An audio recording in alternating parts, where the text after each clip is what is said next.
बिस्मिल्लाहिर्रहमानिर्रहीम। अस्सलाम वालेकुम स्टूडेंट्स। लास्ट हम लोगों ने लेबर कॉस्टिंग कंप्लीट कर लिया था जी। Okay, then we start marginal absorption costing. ठीक है जी।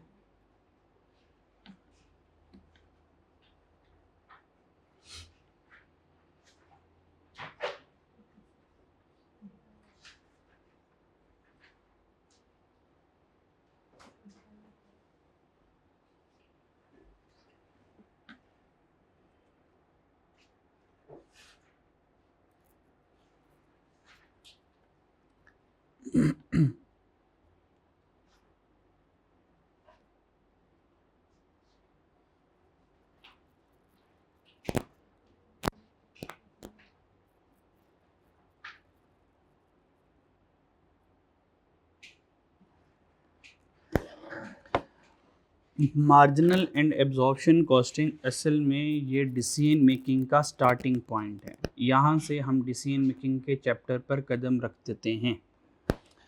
दो तरह से हम प्रॉफिट एंड लॉस स्टेटमेंट बनाते हैं, इनकम स्टेटमेंट बनाते हैं। एक हम ट्रेडिशनल वे से जिसको एब्जॉर्प्शन कॉस्टिंग कहते हैं जी, और एक हम डिसीजन मेकिंग के पॉइंट ऑफ व्यू से जिसको मार्जिनल कॉस्टिंग कहते हैं। प्रॉफिट एंड लॉस स्टेटमेंट जब भी डिसीजन मेकिंग के एतबार से बनाएंगे, एग्जामिनर कहे ना कहे, हमेशा मार्जिनल कॉस्टिंग से बनती है। Profit and loss under marginal costing तब यूज़ होती है जब हमने डिसीजन मेकिंग करनी हो, किसी भी तरह का डिसीजन करना हो। जैसे कि अर्जेंटीना लिमिटेड में हमने डिसीजन मेकिंग की थी कि हमें लेबर को हायर कर लेना चाहिए, सब्स्टिट्यूट लेबर हायर कर लेनी चाहिए, या एग्जिस्टिंग लेबर से ही काम करवा लेना चाहिए। तो जितने भी डिसीजन मेकिंग के सवाल होंगे, कोई भी जिसमें छोटा मोटा फैसला करना होगा, उसमें हमेशा जब भी हमें प्रॉफिट एंड लॉस बनाने की ज़रूरत पड़ जाएगी तो हम हमेशा मार्जिनल कॉस्टिंग से बनाएंगे। तो मार्जिनल कॉस्टिंग कब यूज़ होती है? जब हमने डिसीजन मेकिंग करनी हो। और अगर हमें डिसीजन मेकिंग नहीं करनी है, हमने सिंपल अपना कोई बजट वगैरह बनाना है, तो ठीक है, उसके लिए फिर हम एब्जॉर्प्शन कॉस्टिंग इस्तेमाल कर लेते हैं, और बाय डिफ़ॉल्ट हमारी एब्जॉर्प्शन कॉस्टिंग ही चलती है। ठीक है। फाइनेंशियल अकाउंटिंग में हम जो इनकम स्टेटमेंट बनाते हैं वो एब्जॉर्प्शन कॉस्टिंग अंडर बना रहे होते हैं। ठीक है, जिसमें sale minus cost of sale, gross profit आ जाएगा, फिर अदर एक्सपेंसेस माइनस हो जाएंगे, अदर इनकम ऐड हो जाएंगे, फाइनेंशियल चार्जेस माइनस हो जाएंगे, तो प्रॉफिट बिफोर टैक्स आ जाएगा, टैक्स माइनस करके profit after tax, that is the net profit. वो सारा सीन चलता है। तो एब्जॉर्प्शन कॉस्टिंग में भी ऐसा ही होगा, क्योंकि हम मैन्युफैक्चरिंग इंडस्ट्री से ताल्लुक़ है। मैन्युफैक्चरिंग इंडस्ट्री के लिए हम कैलकुलेशन करें, मैनेजमेंट अकाउंटिंग के लिए कर रहे हैं, तो यहाँ पे ऑब्वियस बात है फाइनेंशियल अकाउंटिंग तो नहीं होगी, मैन्युफैक्चरिंग ही होगी। एब्जॉर्प्शन कॉस्टिंग में और मार्जिनल कॉस्टिंग में मेन डिफरेंस क्या है? मेन डिफरेंस सिर्फ एक चीज़ का है, that is the fix cost, बस फिक्स ओवरहेड। एब्जॉर्प्शन वाले ये कहते हैं कि हम फिक्स ओवरहेड को अपनी कॉस्ट का हिस्सा बनाएंगे। मार्जिनल वाले कहते हैं फिक्स का होना या ना होना उससे डिसीजन पर कोई फ़र्क नहीं पड़ता। क्या ख्याल है? क्या फिक्स कॉस्ट के होने से डिसीजन में फ़र्क पड़ता है या नहीं पड़ता? नहीं पड़ता। मिसाल के तौर पर मैं प्रोडक्शन करूँ ना करूँ, कम करूँ ज़्यादा करूँ, किस मशीन से करूँ ना करूँ, और अगर मेरी बिल्डिंग किराए की है, 50,000 तो जाने जाना है, तो क्या फ़र्क पड़ा है? तो मार्जिन वाले कहते हैं कि यार फिक्स ओवरहेड का तो डिसीजन के ऊपर इम्पैक्ट ही नहीं है, तो that's why we are not taking fix overhead in the cost of sale. हम प्रोडक्ट की कॉस्ट में फिक्स ओवरहेड को नहीं लेंगे। एब्जॉर्प्शन वाले कहते हैं बस हम लेंगे। बस इन दोनों में या बस ये डिफरेंस है। एब्जॉर्प्शन वाले कहते हैं कि हम टोटल कॉस्ट से चलेंगे, हम टोटल प्रोडक्ट कॉस्ट यानी कि कॉस्ट ऑफ सेल से चलेंगे, यानी कि बिल्कुल जब हम चीज़ें बनाएंगे तो मानता हूं कि मटेरियल तो होगा, फिर डायरेक्ट लेबर भी होगा। अब मटेरियल और डायरेक्ट लेबर अगर इन दोनों को ऐड कर लूँ तो क्या बन जाता है? प्राइम कॉस्ट मैन्युफैक्चरिंग अकाउंट में। फिर वेरिएबल ओवर एफओएच को ऐड कर लें। एफओएच में दो एफओएच होते हैं, वेरिएबल एफओएच भी और एफओएच भी। तो ये cost of good manufacturing statement बन जाती है ना जी। क्या ख्याल है अगर हम इसमें से ओपनिंग और क्लोजिंग वर्किंग प्रोसेस माइनस कर दें? क्योंकि हम ट्रेडिंग बिजनेस में ओपनिंग वर्किंग प्रोसेस नहीं है, तो यही कॉस्ट ऑफ गुड मैन्युफैक्चर्ड बन जाएगा मेरे लिए। तो लड़ाई किस बात की है? लड़ाई सिर्फ इसकी है। लड़ाई किसकी? सिर्फ फिक्स ओवरहेड की है। तो एब्जॉर्प्शन वाले कहते हैं कि भाई हम ना फिक्स ओवरहेड को अपना हिस्सा बनाएंगे। क्या कराएंगे? अपना हिस्सा, फिक्स फैक्ट्री ओवरहेड को अपना हिस्सा बनाएंगे। मार्जिन वाले कहते हैं नहीं, फिक्स का डिसीजन से कोई इम्पैक्ट ही नहीं है, इसलिए हम ये फिक्स नहीं लेंगे। चेक करें मार्जिन में सब each and everything remain same. ये चेकें मटेरियल कॉस्ट, लेबर कॉस्ट और ये वेरिएबल ओवरहेड लेने के लिए रेडी हैं, पर कहते हैं fix overhead we are not taking up. यहाँ तो कोई मसला? क्या इन दोनों में डिफरेंस पता चल गया? एब्जॉर्प्शन कॉस्टिंग टोटल कॉस्ट से चलता है, जबकि मार्जिनल कॉस्टिंग सिर्फ वेरिएबल प्रोडक्ट कॉस्ट से चलता है। किस कॉस्ट से चलता है? वेरिएबल। और एब्जॉर्प्शन वाले टोटल से। ये डिफरेंस पता चल गया। ये डिफरेंस है कॉस्ट ऑफ गुड मैन्युफैक्चर्ड में, ट्रेडिंग के एब्जॉर्प्शन में और मार्जिनल में। आगे चलते हैं। जब ये मैं ओपनिंग फिनिश गुड बनाऊंगा बच्चों, जब मैं ये ओपनिंग फिनिश, बल्कि क्लोजिंग से बात करते हैं, ओपनिंग ऑटो समझ लीजिएगा आपको। ये क्लोजिंग फिनिश गुड कॉस्ट कैसी आएगी? ऑब्वियस बात है, यहाँ से क्लोजिंग के यूनिट्स होंगे। यस और नो? यस और नो? क्लोजिंग स्टॉक के यूनिट्स होंगे, मल्टीप्लाई बाय ये किस रेट से मल्टीप्लाई होकर कॉस्ट में कन्वर्ट होगा? ये किसी न किसी रेट से मल्टीप्लाई होगा तो कॉस्ट में कन्वर्ट होगा। सवाल है कि वो रेट क्या है? वो रेट है बच्चों वेरिएबल कॉस्ट पर यूनिट से, क्योंकि मार्जिनल कॉस्टिंग से मटेरियल, लेबर और वेरिएबल ले रही है। तो क्लोजिंग यूनिट्स को वेरिएबल कॉस्ट पर यूनिट से मल्टीप्लाई करूंगा तो ये क्लोजिंग फिनिश गुड की कॉस्ट आएगी। इसी तरह ओपनिंग के यूनिट्स को किससे मल्टीप्लाई करूंगा तो ओपनिंग कॉस्ट आएगी? बोले यार। हाँ, शर्माई नहीं ना, अब बता तो दिया आपको। इसको भी वेरिएबल कॉस्ट पर यूनिट से मल्टीप्लाई करेंगे तो ये आ जाएगा। इसी तरह अगर यहाँ पे वो मुझे मटेरियल, लेबर, एफर्ट सेपरेट बता दे तो सेपरेटली लिख लूँगा। अगर सेपरेट ना बताए, ये बता दे कि यूनिट्स प्रोड्यूस्ड हैं। क्या जी? यूनिट्स प्रोड्यूस्ड है। तो अब इसको किससे मल्टीप्लाई करूँगा? इसको भी वेरिएबल कॉस्ट पर यूनिट से मल्टीप्लाई करूँगा तो 1, 2, 3 तीनों की तीनों वेरिएबल प्रोडक्शन कॉस्ट आ जाएगी हमारे पास। क्या ये बात मेरी समझ आई? सेम विद द केस अगर हम एब्जॉर्प्शन कॉस्टिंग में अप्लाई करें तो बताएं ये क्लोजिंग फिनिश गुड कैसे आ रहे होंगे? ये क्लोजिंग फिनिश गुड की कॉस्ट कैसे आ रही होगी? हाँ जी, बिल्कुल। अब क्लोजिंग यूनिट्स को मल्टीप्लाई करेंगे वेरिएबल कॉस्ट नहीं, टोटल कॉस्ट पर यूनिट में। और आपको पता है टोटल कॉस्ट में फिक्स कॉस्ट भी होती है, वेरिएबल कॉस्ट भी होती है। यहां तक तसल्ली से बात समझे पहले, फिर आगे मैं चलता। Same with the case opening के साथ ये सलूक होगा। Same with the case opening के साथ ये सलूक होगा। ओपनिंग के यूनिट्स होंगे multiply by total cost per unit होंगे। Same with the case cost of good manufactured के साथ होगा। यूनिट्स प्रोड्यूस्ड होंगे multiply by total cost per unit से। यहां से क्या सिखाया फिर मैंने कि मार्जिनल कॉस्ट में सारी कैलकुलेशन आएंगे थ्रू वेरिएबल कॉस्ट और एब्जॉर्प्शन में सारी कैलकुलेशन आएंगे थ्रू टोटल कॉस्ट। यहां तक कोई मसला? डन, चलें आगे। अब हम पूरे फॉर्मेट को डिस्कस करते हैं। अच्छा, ये कंप्रिहेंसिव फॉर्मेट है। इसके बाद आपकी अंडरस्टैंडिंग के लिए फॉर्मेट को मैं बहुत शॉर्ट कर दूंगा। फायदा उससे क्या होगा? फॉर्मेट को याद रखना आसान हो जाएगा। डन, इतना डिटेल में जरूरत नहीं है। क्लियर? ये एक बार सिखा दूंगा, फिर इसका एक शॉर्ट वर्जन सिखा दूंगा, वो आराम से आपको याद हो जाएगा। खैर याद हो ये भी हो जाएगा। सबसे पहले हम सीखेंगे मार्जिनल कॉस्टिंग का फॉर्मेट। सबसे पहले रेवेन्यू आ जाएगा। रेवेन्यू में से variable cost of sale minus करेंगे, यानी कि वेरिएबल प्रोडक्ट कॉस्ट। कौन सी कॉस्ट है? Product cost. तो बता सकते हैं प्रोडक्ट में कौन कौन सी कॉस्ट लगती है? Material, labour, FOH. क्योंकि मार्जिनल है, एफओएच में से हम वेरिएबल एफओएच लेंगे।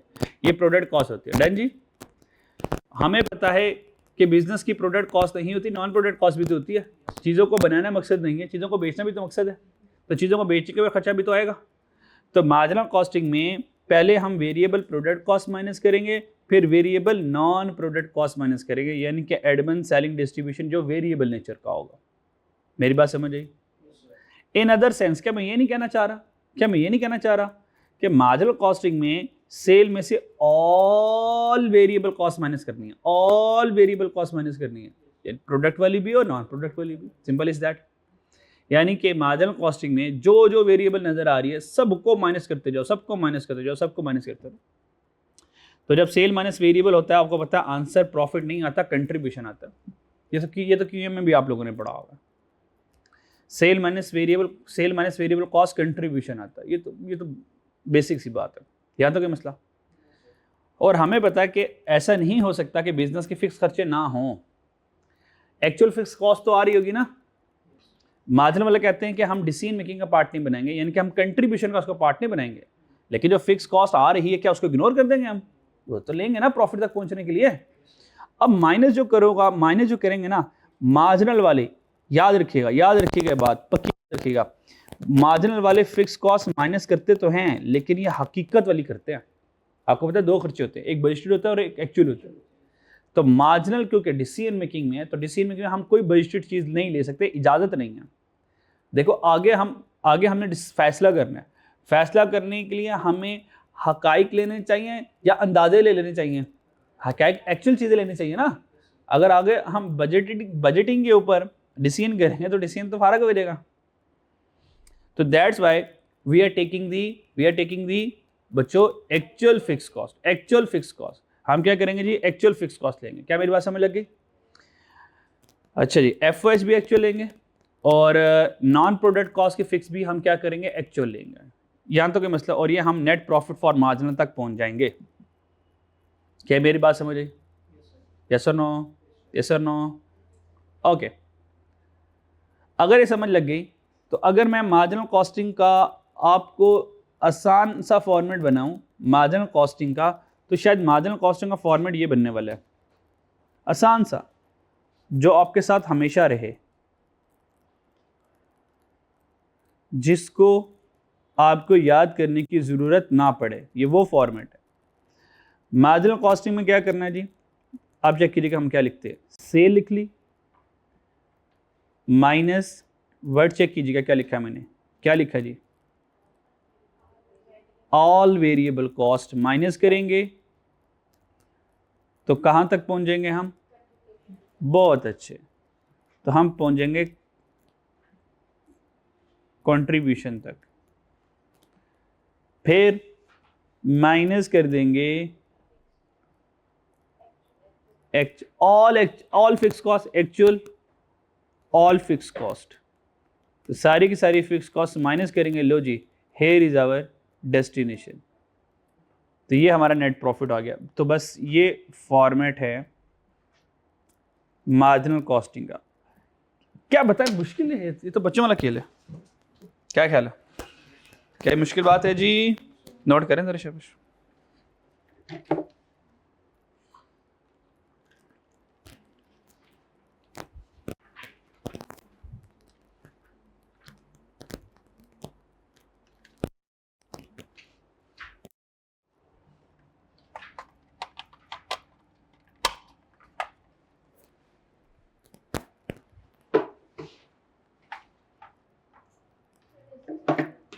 क्या हुआ?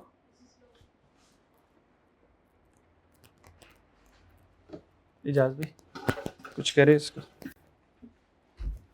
अच्छा जी बच्चों डन? कोई मसला जी? आसान है ना? जरा रिवाइज करते हैं, रिवाइज करवाते हैं जरा जी। मार्जिनल कॉस्टिंग कैसे आती है? Sale minus all variable cost, contribution minus fix cost, net profit. Done जी? क्लियर? ओके, आगे चलते हैं। Absorption costing. एब्जॉर्प्शन कॉस्टिंग का फॉर्मेट थोड़ा सा ज्यादा है, पर है ये भी आसान। ये तो हम बनाते रहते हैं। एब्जॉर्प्शन कॉस्टिंग में बच्चों क्या आएगा? Sale minus total cost. क्या आ जाएगी? माइनस टोटल कॉस्ट, यानी कि minus total cost of sale. जब sale minus total cost of sale करेंगे, आंसर कंट्रीब्यूशन में नहीं आता, आंसर जीपी में आता है। जब क्वेश्चन में जीपी गिवन होगा तो ये पक्की बात है एब्जॉर्प्शन कॉस्टिंग है, और जब क्वेश्चन में कंट्रीब्यूशन गिवन होगा पक्की बात है मार्जिनल कॉस्टिंग बनी हुई है। डन जी? तो ये सिंपल है। तो यहाँ पे हम क्या कहते हैं? यहाँ पे हम सिर्फ ये करते हैं, sale minus total product cost, GP, फिर चुपचाप total non product cost, total non product cost. यानी कि सेल में से प्रोडक्ट का वेरिएबल और फिक्स भी माइनस कर देते हैं, फिर जीपी आता है, उसमें से नॉन प्रोडक्ट का फिक्स और वेरिएबल भी माइनस कर देते हैं, फिर हमारे पास नेट प्रॉफिट आ जाता है। क्या सुनो? यानी कि अगर हम नन्ना मुन्ना सा फॉर्मूला बनाएं एब्जॉर्प्शन कॉस्टिंग का,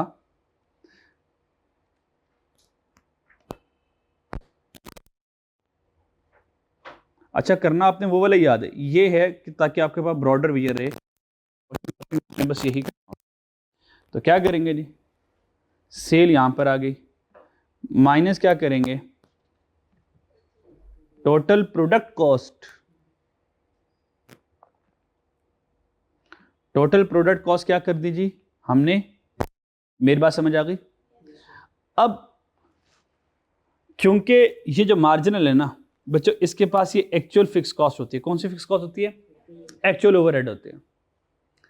और एब्जॉर्प्शन कॉस्टिंग में ये जो हम टोटल कॉस्ट लिखते हैं ना, इसमें जो एफओ होता है ये OAR होता है, ये वाला दिस वन, ये वाले जो बुजुर्ग है ना, ये वाले बुजुर्ग जो हैं, ये कौन है, फिक्स्ड OAR है। ये कौन है जी, फिक्स्ड OAR है। अगर ये फिक्स OAR है, ये तो budgeted fix cost divided by budgeted unit से बना होगा। क्या मैं आप समझा पा रहा हूं, ये तो budgeted fix cost divided by budgeted unit से बना होगा। इसका मतलब एब्जॉर्प्शन कॉस्टिंग में हम कौन सी फिक्स कॉस्ट लेते हैं, अंदाजे वाली। मार्जिनल में कौन से लेते हैं, एक्चुअल वाली। तो ऑब्वियस बात है, जब एक तरफ बजट चल रहा है एक तरफ एक्चुअल चल रहा है, तो अंडर ओवर का तो मसला आना, अंडर ओवर का आना। अच्छा, सही किसको, जिसका अंदाजा लगाया हो। एक्चुअल मार्जिन में तो सब कुछ चल रहा है, तो मार्जिन के पास कभी भी अंडर ओवर नहीं आने वाला। अंदाजा लगाते हैं एब्जॉर्प्शन में, तो एब्जॉर्प्शन को ही कम या ज्यादा करेंगे। तो इसका मतलब है अब मुझे यहाँ पे अंडर और ओवर लिखना है। कुछ किताबें अंडर ओवर को कॉस्ट के साथ लिखती हैं, कुछ किताबें अंडर ओवर को प्रॉफिट के बाद लिखती हैं, जीपी के बाद लिखती हैं। दोनों तरीके सही होते हैं। हमने जिस तरीके से सीखा कि अंडर को ऐड करेंगे और ओवर को हम माइनस करते हैं, ये फॉर्मूला फिट बैठता है, ये पैटर्न फिट बैठता है अगर हम अंडर ओवर को कॉस्ट में एडजस्ट करें। डन जी। तो हम क्या करेंगे, अगर अंडर होगा तो ऐड कर देंगे, ओवर होगा तो माइनस करेंगे। अंडर ओवर अप्लाइड को हम टोटल कॉस्ट ऑफ सेल में ही एडजस्ट कर लेंगे। क्या मेरी बात समझ लग गई कि नहीं लगी, कि और समझाऊं, लगे समझ। अब जो आंसर आएगा, इस आंसर का नाम क्या होगा, ये जीपी आएगा। हाँ, ये जीपी आ जाएगा।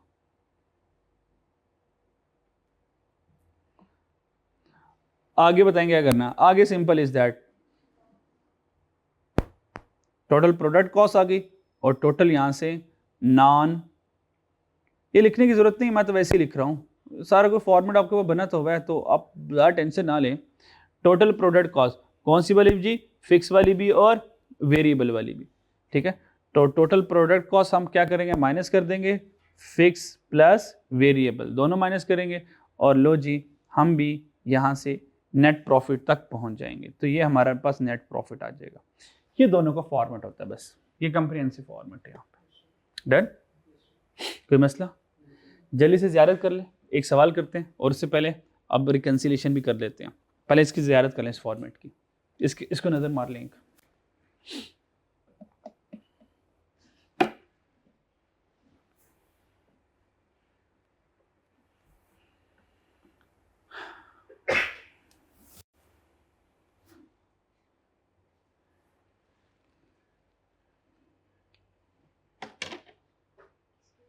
जी जी जी, तो मार्जिनल कॉस्ट में फिक्स है ना, सब नीचे देखें जरा क्या माइनस किया, minus actual fix cost, minus actual fix cost. ये जो माइनस एक्चुअल फिक्स कॉस्ट है, इसमें सारी फिक्स कॉस्ट है, प्रोडक्ट वाली फिक्स कॉस्ट भी है और नॉन प्रोडक्ट वाली फिक्स कॉस्ट भी है। जरा मेन फॉर्मेट देखें ना जाके, जरा ये देखें ना, मेन फॉर्मेट की ज़ियारत करें, मेन फॉर्मेट की ज़ियारत करें। यहाँ पे फिक्स कॉस्ट में क्या लिखा हुआ, fix product and non product, ठीक है। तो रूल क्या बना मार्जिनल का, sale minus all variable cost, contribution minus all fix cost, बेशक वो प्रोडक्ट की है बेशक वो नॉन प्रोडक्ट की है।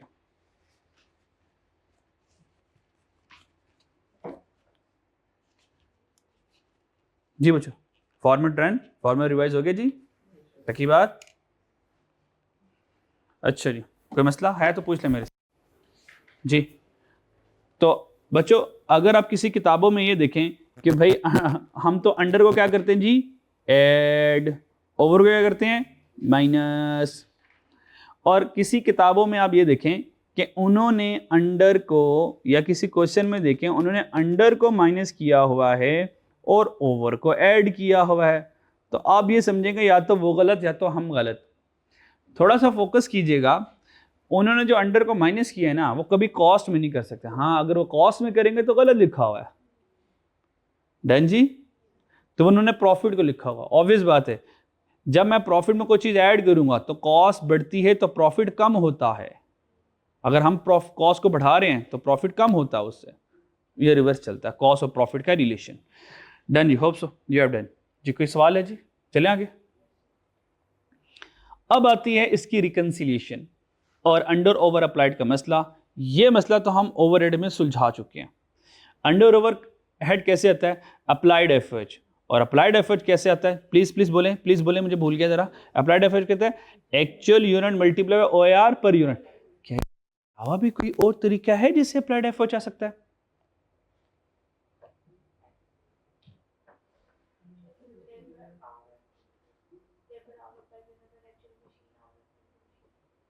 जी, actual unit into OR per unit से अप्लाइड एफर्ट सिर्फ नहीं आता, अगर हमारे पास एक्चुअल लेबर आवर हैं तो मल्टीप्लाई बाय OAR भी लेबर आवर का है तो उससे भी अप्लाइड एफर्ट आ सकता है।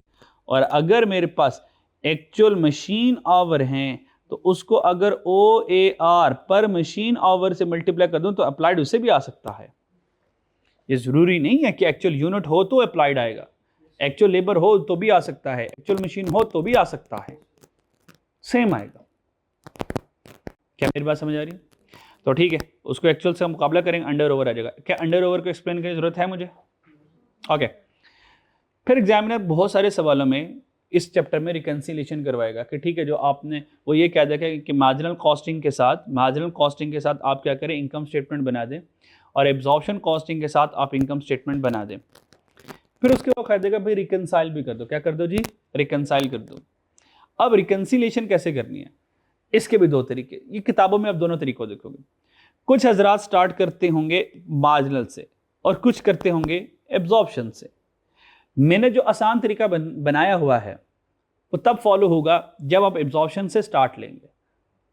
मार्जिनल से भी ले सकते हैं, पर हम कहां से लेंगे? ये पक्की आप बात याद रहेगी, जब भी हम रिकंसिलिएशन करेंगे किसके प्रॉफिट से स्टार्ट लेंगे? प्रॉफिट एज पर एब्जॉर्प्शन कॉस्टिंग से हमेशा स्टार्ट लेंगे। उसके बाद जो हमने फॉर्मूला बनाया वो बड़ा आसान है, आप याद ना भी करें फिर भी याद रहने वाली चीज है ये। डन जी। वो क्या, मुझे ये बताएं, ओपनिंग स्टॉक ऐड होता है या माइनस होता है? ओपनिंग स्टॉक ऐड होता है या माइनस होता है? ऐड होता है। क्लोजिंग स्टॉक ऐड होता है या माइनस होता है? माइनस होता है कॉस्ट ऑफ सेल। बस ये चीज हमें याद रखनी है। हम ऐड कर देंगे ओपनिंग स्टॉक को और लेस कर देंगे क्लोजिंग स्टॉक, लेकिन थोड़ा सा डिफरेंट होगा। ओपनिंग स्टॉक किसका? डिफरेंस ऑफ मार्जिनल और एब्जॉर्प्शन, यानी कि मार्जिनल का ओपनिंग लेंगे। मान लो मार्जिनल, एग्जांपल दे रहा हूं, मार्जिनल का ओपनिंग आ रहा है 1800 का, एब्जॉर्प्शन का ओपनिंग आ रहा है भाई एब्जॉर्प्शन ज्यादा आएगा ना, क्योंकि एब्जॉर्प्शन के पास फिक्स है, मार्जिनल के पास वेरिएबल है, उसके पास फिक्स नहीं तो अमाउंट कम रहेगी ना। तो इसका मतलब डिफरेंस कितना आया? 200 का। तो 200 का हम इधर ऐड कर देंगे। इसी तरह से विद द केस क्लोजिंग में हो सकता है मार्जिनल में 500 आए, इसके पास 600 आ जाए। अब डिफरेंस कितना है? 100। अब 100 को माइनस करना है। डन जी। तो अल्टीमेटली आप रिकंसाइल्ड हो जाएंगे। मिसाल के तौर पर चलें और एग्जांपल देता हूं, यहाँ पे प्रॉफिट आ रहा है 2000 का। कितना आ रहा है जी? 2000 का। अब 2000 में सिंपल इज दैट 100 को ऐड कर दें, तो 200 ऐड करना है ना और 100 माइनस करना है ना, क्या ख्याल है? तो आंसर कितना आ गया? 2100। तो मार्जिनल कॉस्टिंग का प्रॉफिट कितना? 2100। अब यहाँ से मार्जिनल कॉस्टिंग का प्रॉफिट बढ़ाएंगे होगा, तो ये 2100 मैच करेगा। इसका मतलब क्वेश्चन रिकंसाइल्ड हो गया। क्या मुश्किल काम है जी? कोई मुश्किल बात है जी? चैप्टर हो गया खत्म, बस ये चैप्टर था। डन जी। कॉन्सेप्ट पहुंच गया।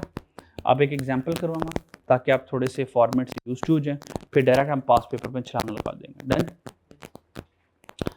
कुछ छोटी छोटी सी बातें जी वो भी देख लेते हैं, क्योंकि अब एमसीक्यूज भी आ गए हैं, तो कुछ थोड़ी सी बातें एमसीक्यूज के एतबार से हम करेंगे। ठीक है, 10 नंबर के आपको पता है, आपको एमसीक्यूज भी आएंगे। कहता है कि सेम, कहता प्रॉफिट क्या होगा, दोनों से सेम होगा अगर ओपनिंग और क्लोजिंग ना आए। अगर ओपनिंग और क्लोजिंग ना आए, अगर ओपनिंग और क्लोजिंग ना आए तो दोनों से प्रॉफिट क्या होगा, सेम आएगा। क्योंकि ओपनिंग और क्लोजिंग के डिफरेंस है, एक वेरिएबल होता है, एक के पास फिक्स होता है, इस वजह से प्रॉफिट सेम नहीं आता। तो अगर ओपनिंग क्लोजिंग नहीं है तो हम विटनेस करेंगे, अभी एग्जांपल मैं करवाऊंगा, इसकी लाइव एग्जांपल करवाऊंगा, प्रूव करेंगे इसको, तो देखिएगा दोनों का प्रॉफिट सेम है। If inventory level are rising, अगर इन्वेंट्री राइज कर जाए बच्चों, क्या अगर इन्वेंट्री जो है एब्जॉर्प्शन कॉस्टिंग का प्रॉफिट बढ़ जाए कॉस्टिंग से, सिंपल इज दैट, हमें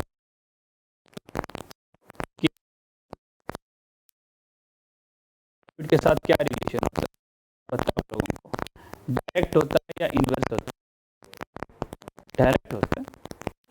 ये तो बहुत बेसिक वाली बात है, क्लोजिंग बढ़ाओगे प्रॉफिट बढ़ता है, क्लोजिंग कम प्रॉफिट कम होता है। ठीक है जी, ये बच्चों वाली बात है जी। बच्चों, वैसे बच्चों वाली बात है कि नहीं है, मैं एम ही कहीं जा रहा हूँ। अच्छा, आप कहेंगे सर हाँ हाँ हाँ, मेरे ये भी नहीं पता। ठीक है, अच्छा, ये पता चलती है ना, क्लोजिंग जब बढ़ेगा, क्लोजिंग जब बढ़ेगा तो कॉस्ट ऑफ सेल कम हो जाएगी, जब कॉस्ट ऑफ सेल कम होगी तो जीपी या कंट्रीब्यूशन बढ़ जाएगा, समझ लगती है ना। हाँ हाँ, अब ठीक है। इसका मतलब जब इन्वेंट्री का लेवल बढ़ जाएगा, और जब भी इन्वेंट्री की बात हो तो बाय डिफ़ॉल्ट क्लोजिंग की बात होती है, बाय डिफ़ॉल्ट क्लोजिंग की बात होती है। अगर क्लोजिंग बढ़ जाए तो एब्जॉर्प्शन का प्रॉफिट बढ़ जाएगा। वाई, क्यों बढ़ेगा, पता है आप लोगों को क्यों बढ़ेगा?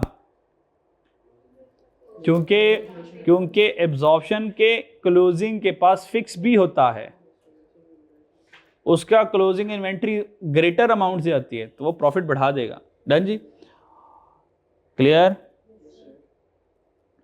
और तीसरा वाला, if inventory level are decreasing या डिक्लाइनिंग, तो एब्जॉर्प्शन कॉस्टिंग का प्रॉफिट कम होगा, अब मार्जिनल का ज़्यादा हो जाएगा। ये थ्योरी के एतबार से, ये एमसीक्यूज के एतबार से देख लीजिएगा बात। चलें आगे।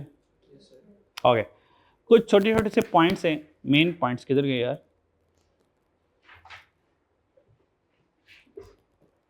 मेन पॉइंट्स हैं वो भी डिस्कस कर लें, फिर आगे चलें। पहले एक सवाल करते हैं, क्वेश्चन नंबर 1 पर आ जाए, क्वेश्चन नंबर 1 पर आ जाए, सॉल्व करते हैं जी। क्वेश्चन पर आ जाए, सॉल्व करते हैं। क्वेश्चन नंबर 1 में वो कह रहा है, following information relate to first 3 year of Zameen limited. हमारे पास 3 साल हैं, करना क्या जी, प्रिपेयर कर दें income statement of each year under marginal and absorption costing, और उसके बाद क्या कर दें जी, रिकंसिलेशन कर दें। ये एक सवाल पूरा चैप्टर खत्म कर देगा आपको, क्लियर है। फिर भी यहां से चैप्टर खत्म हो जाएगा, पक्की बात है, लेकिन पास पेपर की दुनिया थोड़ी सी अलग होती है। अब कॉन्सेप्ट की बेस के ऊपर सारे पास पेपर नहीं कर सकते, बहुत सारी ऐसी चीजें होंगी जो पास पेपर करके आप सीखेंगे। ठीक है जी, हाँ, चले आ जाए, फॉर्मेट बना लेते हैं, और उसके बाद हम मार्जिनल कॉस्टिंग के साथ करेंगे, फिर एब्जॉर्प्शन कॉस्टिंग के साथ क्वेश्चन सॉल्व कर लेंगे। ठीक है जी, चलें जी। क्वेश्चन नंबर 1 है जी, इनकम स्टेटमेंट अंडर, सबसे पहले किसके साथ बना लें, मार्जिनल के साथ या एब्जॉर्प्शन के साथ, जैसे आप कहेंगे।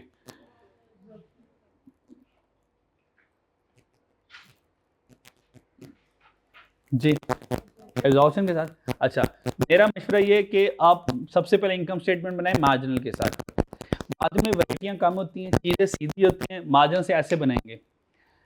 एब्जॉर्प्शन कॉस्टिंग में अंडर ओवर के मसले आएंगे, उसके लिए ज़्यादा कैलकुलेशन करनी पड़ती है। डन जी, अगर एग्जाम में अंडर एब्जॉर्प्शन कॉस्टिंग को पहले स्टार्ट करेंगे तो बहुत ज़्यादा वक्त लग जाएगा, तो मार्जिन को आप भागो भाग करेंगे तो हो सकता है गलत हो जाए। मार्जिन ज़रा आसान है, वो जल्दी हो जाता है, फिर आराम से उनसे हम एब्जॉर्प्शन कर सकते हैं जी। अब बताएं जी, हमें किसको करना चाहिए पहले, जिस, अच्छा मार्जिन कहना चाह रहे हैं आप, चलें जैसे आपकी मर्जी, ठीक है जी, जैसे आप लोग कहें। मैं तो कहता एब्जॉर्प्शन देख लेते। अच्छा जी, ठीक है जी, मार्जिनल के साथ करते हैं जी। इनकम स्टेटमेंट अंडर अवाम की ख्वाहिश। अच्छा जी, मार्जिनल कॉस्टिंग बच्चों कितने साल है जी? 3 साल है जी। We have 3 years, years 1, year 2, year 3।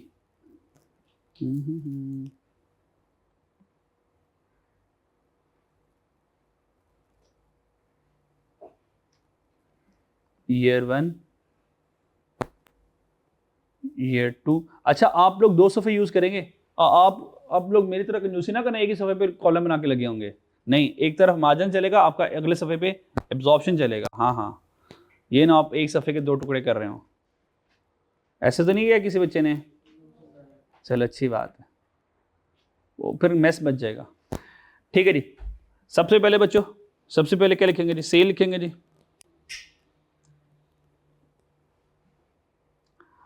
आ जाओ जी, सेल। अब क्वेश्चन को जरा पढ़ लेते हैं, जरा क्या क्या गिवन है, फिर हम जल्दी से बस कॉपी करेंगे। सेल पर यूनिट यानी कि एक यूनिट कितने का बेचते हैं वो गिवन है।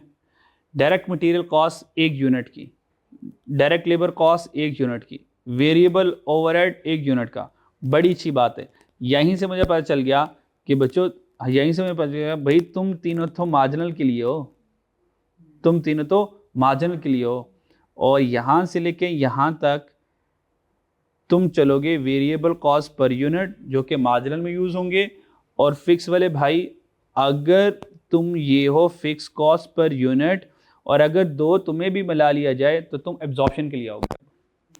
डन जी, एब्जॉर्प्शन के लिए वेरिएबल और फिक्स दोनों टोटल लेते हैं हम। डन, प्रोग्राम बन रहा है ना सवाल का? इस तरह से देखते रहना चीज़ों को ज़रा। डन जी, और अगर हम करेंगे एब्जॉर्प्शन के लिए तो टोटल कॉस्ट ये हमारे, so that is the total cost per unit, तो ये हम एब्जॉर्प्शन में यूज़ करेंगे। चले आगे, variable selling cost per unit, ये वेरिएबल नॉन प्रोडक्ट कॉस्ट आ गई जी। जैसे नो मार्जिनल में आएगी। यूनिट प्रोड्यूस आगे, कितने यूनिट प्रोड्यूस किए हैं, लो जी इतने यूनिट प्रोड्यूस किए हैं।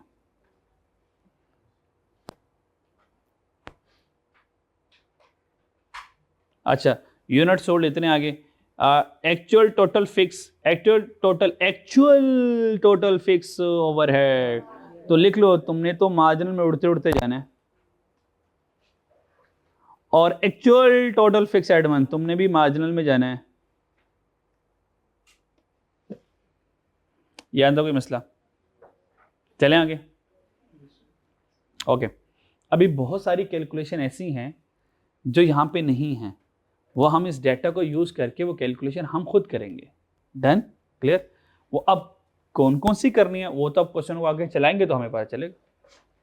चलें जी, सबसे पहले सेल आ सकती है मेरे पास। सेल कैसे आएगी जी?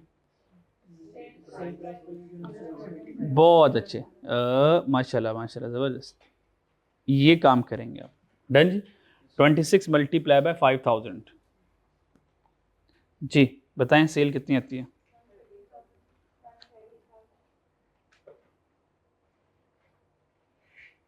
नेक्स्ट 140,000।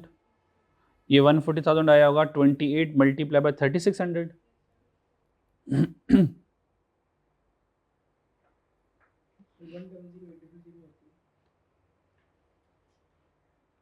चेक कर लो बच्चों दोबारा, क्या आंसर आता है? 100,800। तीसरी वाली सेल क्या आती है? 165,000। अच्छा, अभी मैं मार्जिनल एब्जॉर्प्शन अलग अलग बना रहा हूँ। एक क्वेश्चन ऐसा करूंगा जहाँ पे मार्जिनल एब्जॉर्प्शन में इकट्ठा चला रहा हूँ मैं। Done, clear? क्योंकि सेल दोनों में सेम आनी है, सेल दोनों में सेम आनी है। ठीक है, मार्जिनल के लिए वेरिएबल ले लेंगे और एब्जॉर्प्शन के लिए हम क्या करेंगे, टोटल ले लेंगे, तो दोनों को साथ साथ चला लेंगे हम, ऐसा भी हो सकता है। ठीक है जी, सेल में से क्या माइनस करेंगे? सेल में से क्या करेंगे? हाँ, सेल में से वेरिएबल कॉस्ट ऑफ सेल, ऐसे नहीं कहना, कॉस्ट ऑफ सेल नहीं कहना, वेरिएबल कॉस्ट। ठीक है, या वर्ड यूज कर लें ऑल वेरिएबल कॉस्ट, तो sale minus all variable cost, all variable cost minus कर देते हैं, वन टाइम ही कर देते हैं। डन जी, हमारा क्या जाता है? अच्छा, सम टाइम ये वेरिएबल कॉस्ट आपको मटेरियल, लेबर और एफर्ट की शक्ल में होंगी और सम टाइम ये आपको यूनिट की शक्ल में होंगे, तो वो हम फिर क्वेश्चन की नेचर देख लेंगे।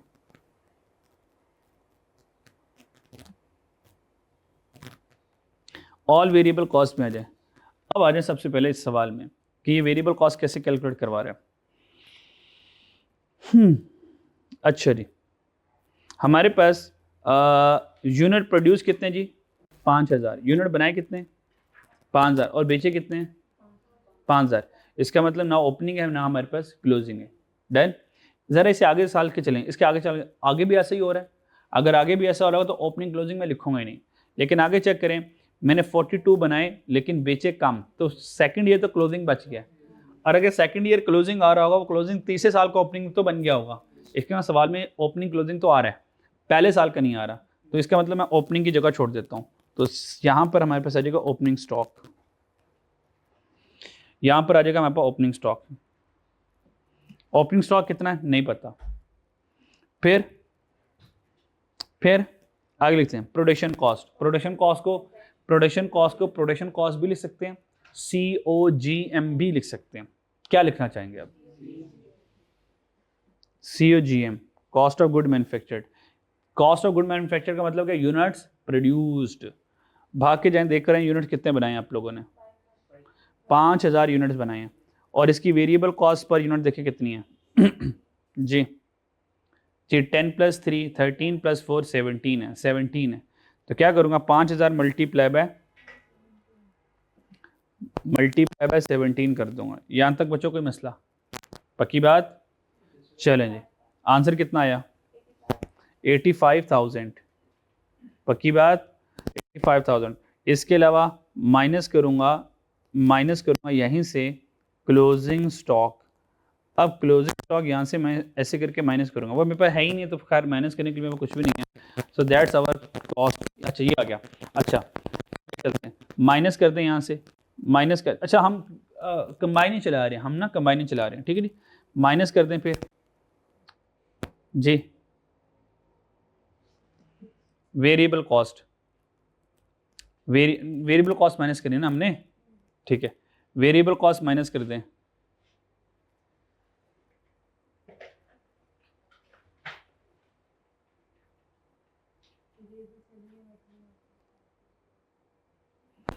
जी बच्चों आ जाए। वेरिएबल सेलिंग कितनी है बच्चों, वेरिएबल सेलिंग कितनी है 1.5, और यूनिट कितने बेचे हैं 5000। तो 5000 मल्टीप्लाई 1.5 करूंगा तो वेरिएबल सेलिंग कॉस्ट आ जाएगी, यस तो नो, 7500।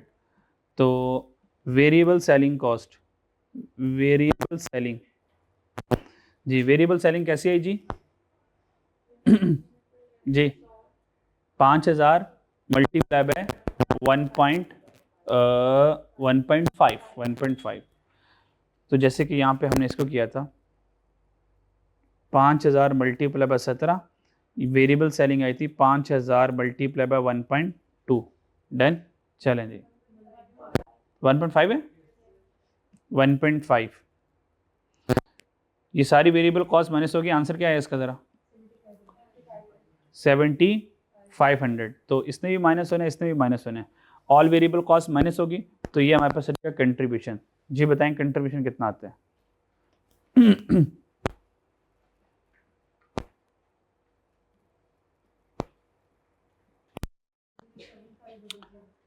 जी कितना जी अच्छा अब इनको थोड़ा सा अपने ध्यान से, वरना गलत हो जाएगा।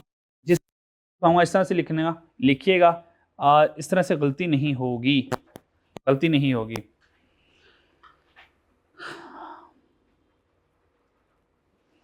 अगर आप वो वाला माइनस लगाएंगे उसका मतलब कुछ और हो जाएगा, और अगर ये माइनस उड़ा देंगे अब मतलब कुछ और हो जाएगा। सेल में ओपनिंग स्टॉक ऐड होगी और ये कॉस्ट ऑफ गुड मैन्युफैक्चर्ड ये माइनस होगा, ये ऐड होगा और ये माइनस होगा। इस तरह से आप बहुत ज़्यादा कंफ्यूज हो जाएंगे कि किसको माइनस करें, किसको माइनस ना करें, किसको माइनस करें, किसको माइनस ना करें। तो इसका तरीका ये है कि जो वेरिएबल कॉस्ट ऑफ सेल है, जो वेरिएबल कॉस्ट ऑफ सेल है, आप इसको अलग कर लें। क्या कर लें जी, अलग कर लें। वेरिएबल कॉस्ट ऑफ सेल को क्या कर लें, अलग। अच्छा, अब यहां से ना प्लस माइनस की गलती करेंगे। अगर तो चीजें कंट्रोल में हैं तो आप प्लस माइनस को संभाल लोगे। आप कहते नहीं सर ये तो हम कंफ्यूज हो जाएंगे, ठीक है। तो उसका तरीका ये है, वेरिएबल सेलिंग को सेपरेट लिख लो, वेरिएबल सेलिंग को सेपरेट लिख लो, फिर आपका कॉस्ट ऑफ सेल का ऊपर डिजाइन बन जाएगा, ठीक है। मिसाल के तौर पर मैं आपको समझाता हूँ भी, इससे गलती नहीं होगी। अगर मैं ये ना करवाता तो आप गलती करते। मिसाल के तौर पर ये वाला जो बॉक्स है ना, इस वाले बॉक्स को अपने अलग कर लेना है। ये वाला बॉक्स, ये है cost of sale, variable cost of sale वाला। डन जी। ये वैसे जगह से आप बताते हैं, opening add, cost of good add और क्लोजिंग माइनस, इस तरह से हम लिखते हैं। इसका आंसर क्या आया, बोले। इस बॉक्स का आंसर 85,000 ही आया ना। हाँ, इस बॉक्स का आंसर आया जी 85,000। ये आ जाएगा 85,000, ऐसे आ गया। डन। अब आपने पता सेल में से ये क्या होना है, माइनस होना है। अब आराम सुकून से आप सेकंड वाला माइनस कर लें, माइनस जो आपका वेरिएबल सेलिंग कॉस्ट है। अब इसके नीचे माइनस कर लें, minus variable selling cost. Variable selling वो कितना आया था, 7500 जी, 75, वो 7500। अब इसको ऐसे माइनस कर लें, अब आपसे गलती नहीं होगी। और ये आया था 5000 मल्टीप्लाई बाय 1.5 से। जी कितना आंसर आया जी, 37500। यहां तक कोई मसला है तो मुझसे भी पूछ लें। अगर आप इसको बॉक्स नहीं लगाएंगे तो आप प्लस माइनस की गलती कर बैठेंगे। यहाँ पे बात समझ आ रही मेरी। तो sale minus all variable cost हो गई। अब माइनस क्या करना है, ऑल फिक्स कॉस्ट। तो कहानी खत्म, मार्जिन की तो कहानी खत्म। तो माइनस करेंगे ऑल फिक्स कॉस्ट में, हमारे पास दो ही फिक्स कॉस्ट हैं। तो माइनस क्या करूंगा जी,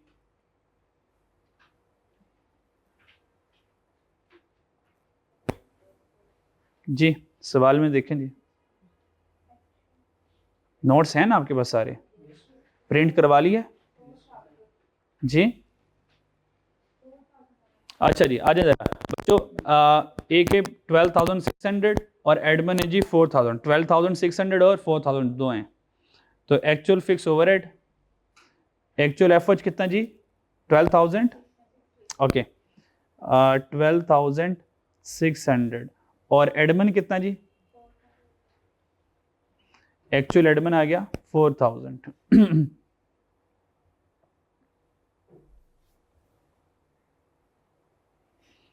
ये हमारे पास आ जाएगा 4,000। और यहां पर आंसर बताएं, नेट प्रॉफिट का क्या है आपके पास, 20900। 20900, ये हमारे पास आ जाएगा नेट प्रॉफिट।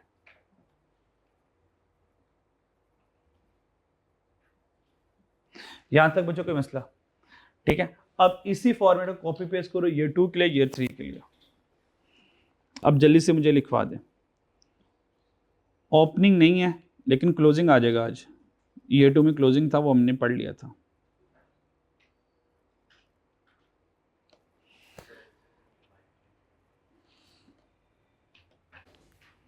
अच्छा जी बच्चों, नेक्स्ट आ जाए जी। ईयर 1 का प्रॉफिट कैलकुलेट कर लीजिए, ईयर 2 पे आ जाए जी। चलें, ओपनिंग स्टॉक तो उसका है ही नहीं है। कॉस्ट ऑफ गुड मैन्युफैक्चर्ड कितना आ गया बच्चों, जी आंसर बता दें बस।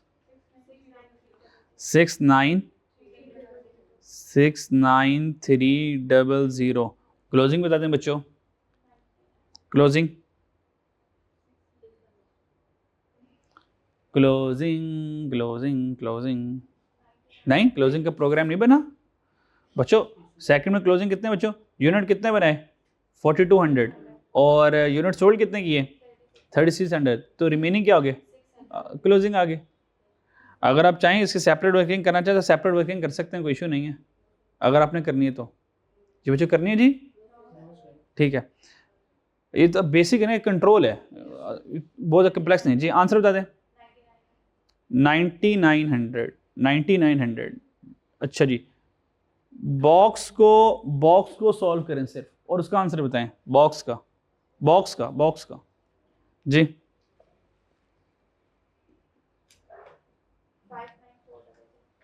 59400, बहुत अच्छे। अब यहां से माइनस कर दें वेरिएबल सेलिंग, 59400 नहीं आ रहा? चेक कर लो, चेक कर लो, कर लो। हाँ, इन दोनों का ना 69,300 माइनस 9900 कितना आ रहा है?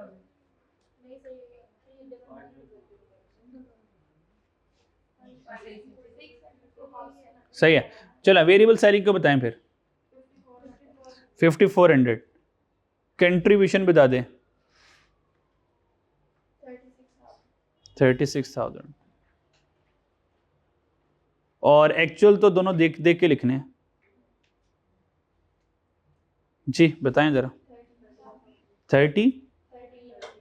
13,000 और दूसरे वाला हमसाया 5,000। बहुत अच्छे।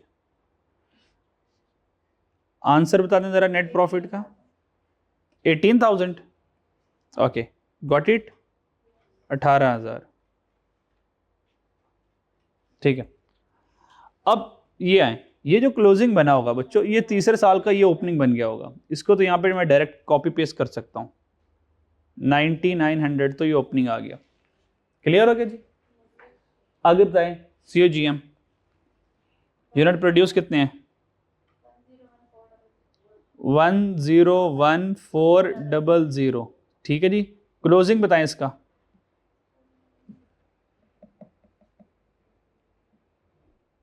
क्लोजिंग क्लोजिंग क्लोजिंग मैं कर देता हूं इसका। यहां पर है जरा। ओपनिंग यूनिट्स कितने थे बच्चों? दूसरे साल के ओपनिंग कितने थे? 600 थे। यहां पे हम लिख लेते हैं ये 600 था और मल्टीप्लाई बाय जो भी था, चलो 600 था ओपनिंग। ठीक है जी। ओपनिंग आ गया 600 प्लस कर देंगे यूनिट प्रोड्यूस्ड। कितने यूनिट प्रोड्यूस थे इसके? 50, 200 माइनस कर देंगे यूनिट सोल्ड 50, 500। तो आ जाएंगे क्लोजिंग कितने? 300। डन। क्लियर। अब इसके लिए सेपरेट वर्किंग बना सकते हो, इस तरह से भी कर सकते हो क्योंकि बहुत कम्प्लेक्स चीज नहीं थी ये। 300 आ जाए। ओके, सो 300 टाइम्स किससे मल्टीप्लाई करना है? वेरिएबल कॉस्ट क्या है तीसरे की? तीसरे की वेरिएबल कॉस्ट कितनी बच्चों? 16, 17, 19.5। 19.5। 19.5 आंसर बताएं जी। 5850। बॉक्स का टोटल बताएं।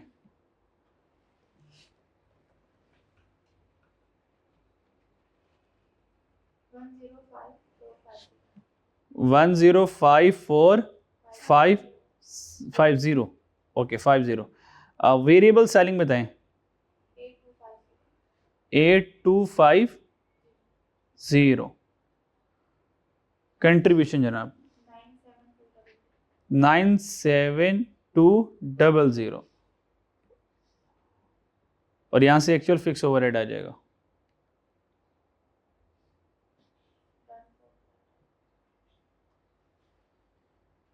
जी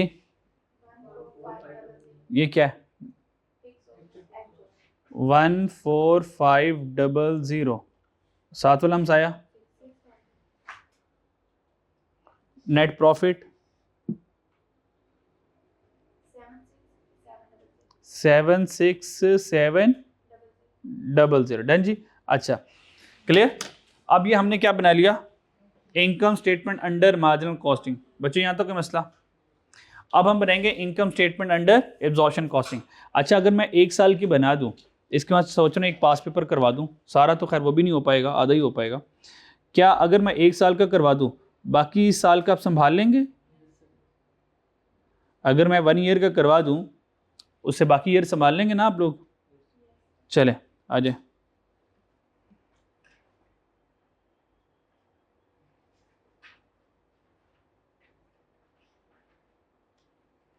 income statement under absorption.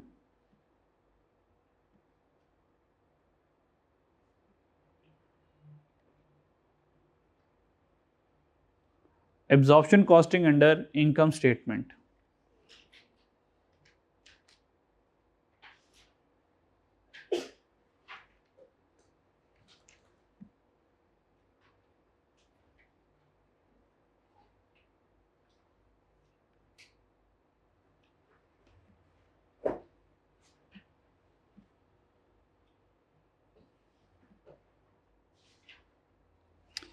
Cell आपको पता है रिमेन सेम है,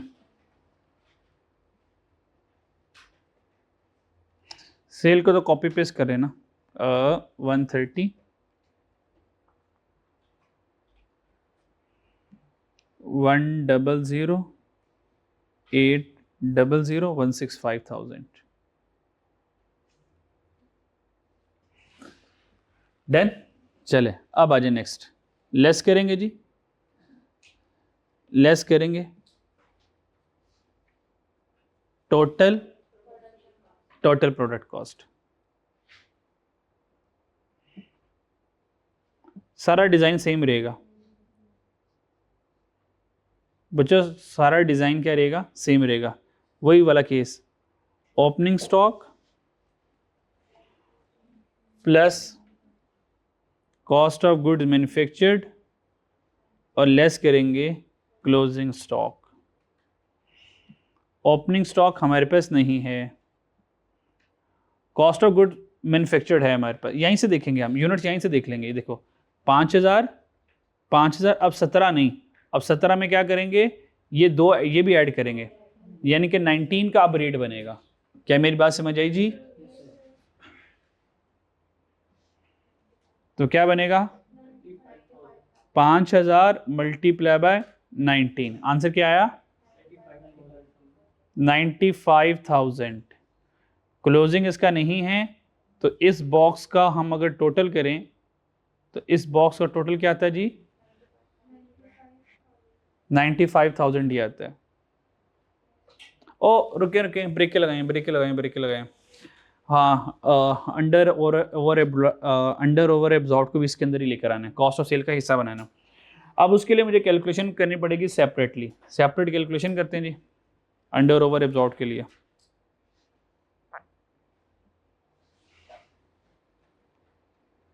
ईयर 1 आ गया, ईयर 2 आ गया और ईयर 3 आ गया, ठीक है जी।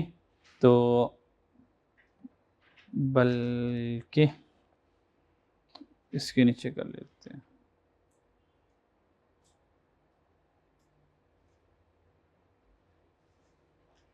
चलो यहीं पे आ जाओ, ईयर 1, ईयर 2 और ईयर 3। अच्छा जी, अंडर ओवर एब्जॉर्ब की अगर हम कैलकुलेशन करें, अंडर ओवर अप्लाइड, तो सबसे पहले हम लिखेंगे applied FH, applied FH done. Applied FH कैसे बनेगा बच्चों, बोले ना यार, बोले applied FH actual units multiply by OR per unit, यानी कि एक्चुअल यूनिट कौन से वाले, दो तरह के होते हैं, कि होते हैं प्रोड्यूस और एक होते हैं सोल्ड, कौन से वाले जी बच्चों, ये चीज़ें बनाने के खर्चे हैं, तो यहाँ पे यूनिट प्रोड्यूस आएंगे, समटाइम ये भी फैसला करना मुश्किल हो जाता है, एक्चुअल यूनिट प्रोड्यूस्ड होंगे multiply by O A R हम यहाँ पे नहीं लिखते, मुझे पता है ये ओ ए आर है, मुझे पता है ये फिक्स कॉस्ट पर यूनिट है ना, क्या ख्याल है, बस ये लिख देता हूँ, वो हमारे पास है। डन जी, समझ लग गया? अब संभाल लेंगे।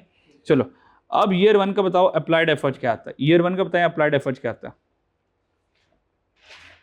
एक वाला मैं कर देता हूँ, यूनिट प्रोड्यूस कितने थे 5,000 और फिक्स कॉस्ट 2 था, 10,000 आ गया। डन, क्लियर, ये 10,000 आ गया।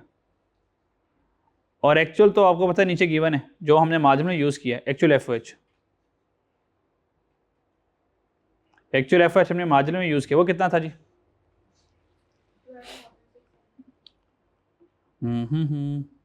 यहां पर है 12,600। डन जी, आप संभाल लेंगे, गेम समय लगी 12,600।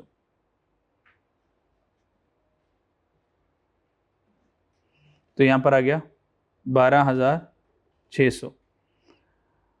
अंडर ओवर अप्लाइड, अंडर आ गया कितने से 2666 से अंडर है, तो मैं ऐड कर दूंगा, क्लियर हो गया। चले अब आगे भागते जाएं, नेक्स्ट वाला लिखवाएं।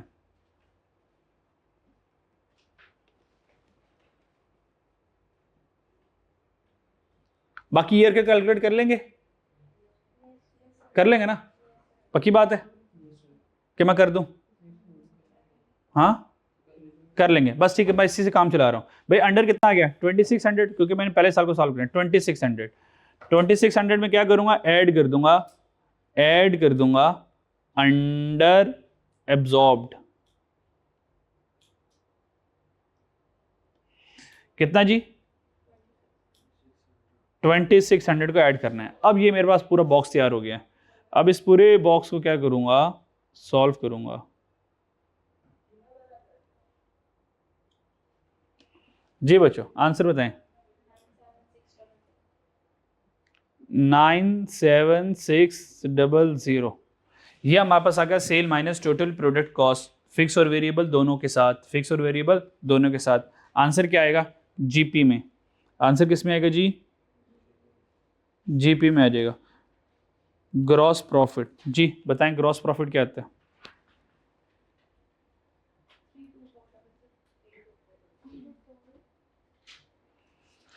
थ्री टू फोर 32400, बहुत अच्छे। नेक्स्ट जनाब अब क्या रह गया, हमने sale minus total product cost minus कर लिया, प्रोडक्ट कॉस्ट माइनस होगी, अब कौन सी कॉस्ट रहेगी, हाँ well done, total non product fix plus variable, fix वाले भी और वेरिएबल वाले भी, दोनों के दोनों। डन जी। अच्छा जी पहले वेरिएबल वाला कर लें, तो वेरिएबल सेलिंग होगा आपके पास, वेरिएबल सेलिंग होगा आपके पास, देखें ज़रा आ रहा होगा आपके पास, तो पहले वो कर लेते हैं।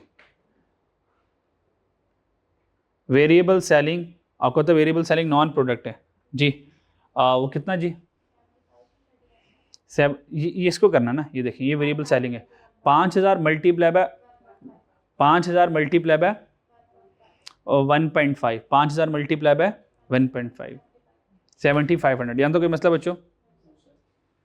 वेरिएबल सेलिंग आ गया, वो ये वेरिएबल सेलिंग बेशक आप मार्जिन से उठा के चुपचाप वहाँ से लिख सकते हो देख के, 7500, यहाँ तक कोई मसला।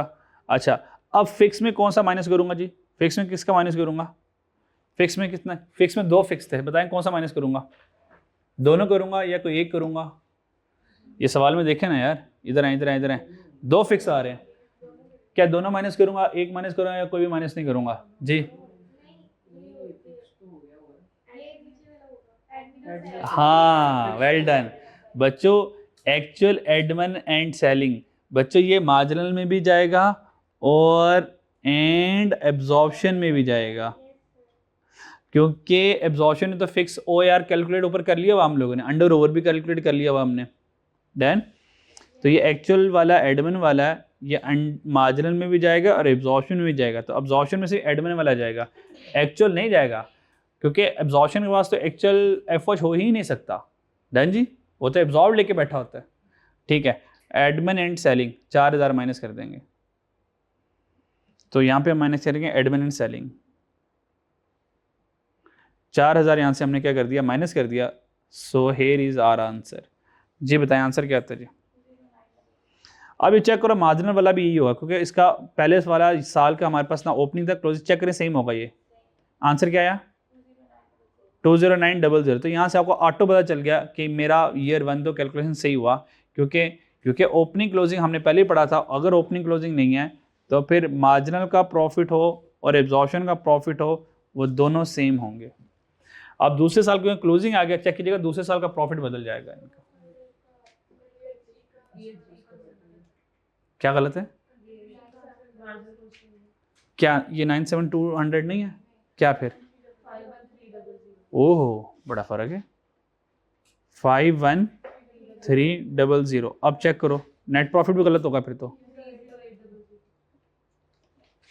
38, अच्छा 30800, ठीक है जी एक टोटल।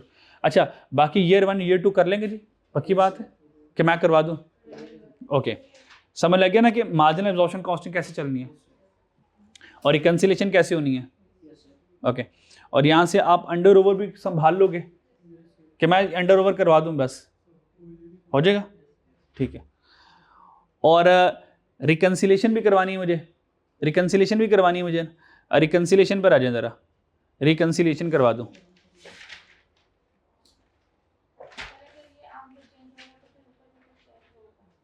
कौन से वाला? तीसरे वाला? नहीं, वो मेरे ख्याल में ऊपर से टोटल, बच्चों ये चेक करें, ये सही है और ये भी सही है, फिर प्लस माइनस में गलत हुआ होगा फिर, क्योंकि मैं तो कैलकुलेट कर नहीं रहा, जो भी करना आप लोगों ने करना है। डन। एंड में अगर रिकन्सिलेशन ना हो इसका मतलब गलत है, पता तो चल ही जाना एंड में। अगर रिकन्सिलेशन ना हुई ना, एक और साल कर दूं मैं, एक और साल कर दूं। अच्छा चलो रिकन्सिलेशन पर आ जाओ।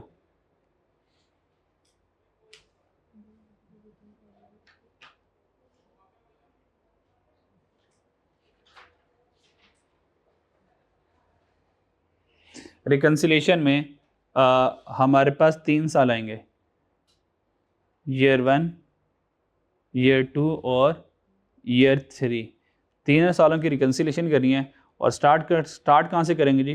प्रॉफिट एज पर एब्जॉर्प्शन, प्रॉफिट एज पर एब्जॉर्प्शन यहाँ से स्टार्ट करेंगे और प्रॉफिट एज पर मार्जिन।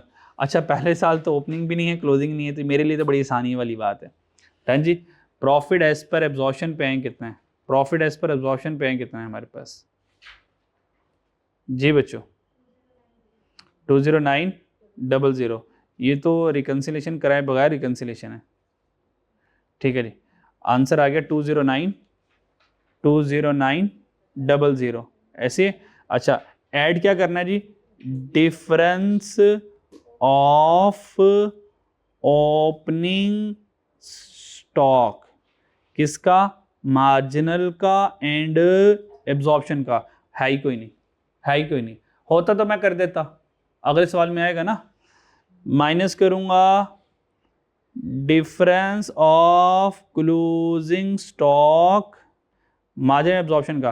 अच्छा दूसरे साल में चेक करें क्या आएगा? दूसरे साल में मैं आपको लिख देता हूं, बाकी आप कर लीजिएगा। दूसरे साल का क्लोजिंग चेक करें कितना है?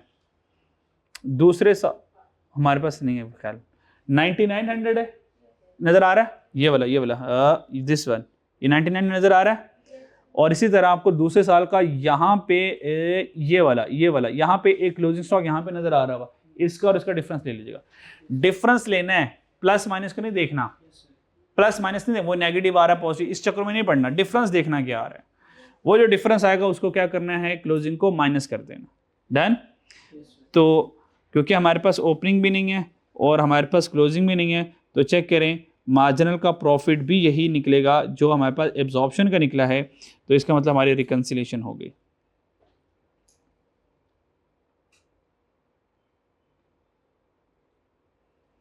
प्रॉफिट एज पर मार्जिनल 20900, तो दोनों के मैच कर जाएंगे यहां से।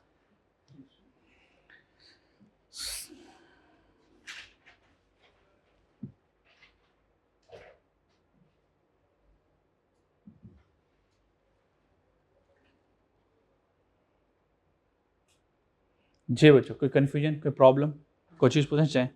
ठीक है, आज ज़रा मार्जिन एब्जॉर्प्शन से रिलेटेड कुछ एग्जाम इंपॉर्टेंट पॉइंट्स हैं जी, उनको ज़रा डिस्कस कर लेते हैं, अगर ये नज़र आ रहा हो तो। नज़र आ रहा है ना? ओके। ये ऑलरेडी सारी बातें हम लोगों को पता है, लेकिन एक बार रिवाइज करवाना चाह रहा हूँ। पहली वाली बात देखें बच्चों, in marginal costing we ignore fix OAR। ये बात आपको पता है जी?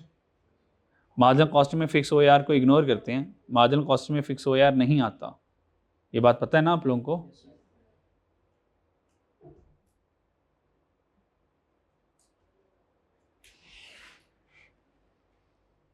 नेक्स्ट जी, नेक्स्ट क्या कहते हैं? इन मार्जिनल कॉस्टिंग हम क्या लेते हैं? हमेशा एक्चुअल एफर्ट्स लेते हैं, हमेशा क्या लेंगे जी? एक्चुअल एफर्ट्स लेंगे। Done. In absorption costing we use applied overhead. Applied overhead कहाँ जाएगा? एब्जॉर्प्शन कॉस्टिंग में। ये बात सही होगी। अगर क्वेश्चन साइलेंट हो तो जो यूनिट प्रोड्यूस होंगे वही यूनिट सोल्ड होंगे। अगर क्वेश्चन साइलेंट है तो यूनिट जो प्रोड्यूस होंगे वही क्या होंगे? हमारे यूनिट सोल्ड होंगे। यहाँ तो कोई मसला? ठीक है जी, आगे चलते हैं जी। फिक्स कॉस्ट पर यूनिट, आपको पता है जो फिक्स कॉस्ट पर यूनिट है वही हमारा OAR पर यूनिट होता है, ये वाली बात भी पता ही है। ओके आगे चलें। If actual units are not given in question, देखो हमारा अप्लाइड एफर्ट कैसे आता है, अप्लाइड एफर्ट कैसे आता है, actual unit multiply by OAR पर यूनिट से आता है। अगर हमारे सवाल में मान लो अगर एक्चुअल यूनिट्स गिवन नहीं है तो फिर हम क्या करेंगे बच्चों, फिर हम बजटेड यूनिट्स को एक्चुअल यूनिट मान लेंगे, फिर हम क्या करेंगे बजटेड यूनिट्स को एक्चुअल यूनिट मान लेंगे।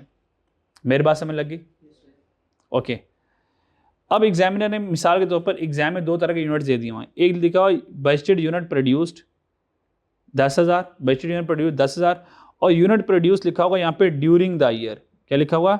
Unit produce during the year. ये जो ड्यूरिंग द ईयर वाले यूनिट्स होंगे ये आप यूज़ करेंगे अप्लाइड के लिए, और जो बजटेड यूनिट्स होंगे वो यूज़ करेंगे आप एक्चुअल के लिए। मेरी बात समझ आ रही है? ठीक है, आगे चले। फिर एक और मसला आएगा, एग्जामिनर ना, आपको पता है एग्जामिनर हमेशा एक्चुअल एफर्ट बना बनाए देगा। क्या करेगा? बना बनाए देगा। अगर एक्चुअल एफर्ट बना बनाए नहीं है तो चेक करें, अप्लाइड ओवरहेड भी OAR से आएगा, एक्चुअल ओवरहेड भी OAR से ही आएगा। लेकिन एक्चुअल ओवरहेड जो आएगा इसके लिए हम बजटेड यूनिट यूज़ करेंगे और बजटेड OAR यूज़ करेंगे, यानी कि एक तरह का बजटेड ओवरहेड नहीं बन गया।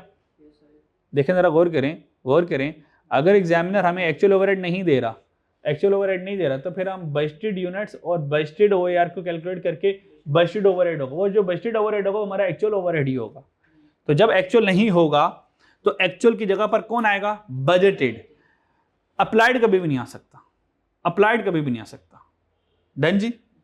अप्लाइड हमेशा actual unit during the year और OAR से आएगा हमेशा, कि ये बात याद रखेंगे। और लास्ट बात मैं आपको शुरू में ही बता चुका था एब्जॉर्प्शन वाले चैप्टर में कि अगर हमारे सवाल में बजटेड यूनिट्स उसने गिवन किए हों, मान लो बजटेड यूनिट 8,000 हैं और नॉर्मली कितने बनाते हैं हम? नॉर्मली कितने बना रहे हैं? 6,000। बोथ आर गिवन, अगर दोनों गिवन होंगे इन क्वेश्चन में by default we will use normally. अगर हमने 8,000 यूनिट का सोचा था लेकिन नॉर्मली हम बना भी 6,000 रहे हैं तो फिर 6,000 के ऊपर हम क्या करेंगे? OAR कैलकुलेट करेंगे। ये मेरी बात समझ लग गई? चलो जी, ठीक है जी, ये कुछ बातें थी जो आपसे करना ज़रूरी थी। ठीक है, आप लोगों का आज तो होमवर्क कर लेंगे ना? आज तो कर ही लेंगे होमवर्क, आज हम कर लेंगे। कोशिश करना स्प्रिंग बाय स्केल वाला सवाल करके आइएगा होमवर्क में, ठीक है। और मैं इंशाल्लाह ताला अभी टाइम नहीं है, मंडे वाले दिन मैं फ्रांसिस्को वाला सवाल करवाऊंगा आपको, ठीक है। तो मार्जिनल कॉस्टिंग में मेरे पास कितने सवाल आ रहे हैं चेक करें, 3 सवाल, बाकी सारे आपके हिस्से में आने हैं। सिर्फ मैंने 3 सवाल करवाने, इसके सवाल लिमिटेड ही हैं, कम ही हैं, तो 3 सवाल करवाऊंगा। पहला सवाल फ्रांसिस्को लिमिटेड वाला, और कोशिश करूंगा मज़ाहिर लिमिटेड वाला, सारा तो नहीं होगा, नेक्स्ट क्लास में शायद ये आधा होगा, ठीक है। तो शायद 2 क्लासेस में हमारा, बल्कि 1.5 क्लास में ज़रा हमारा ये मार्जिनल ऑप्शन ख़त्म हो जाएगा, डन। बाकी फिर आप प्रैक्टिस करते रहिएगा। ओके, ठीक है, अल्लाह हाफिज़।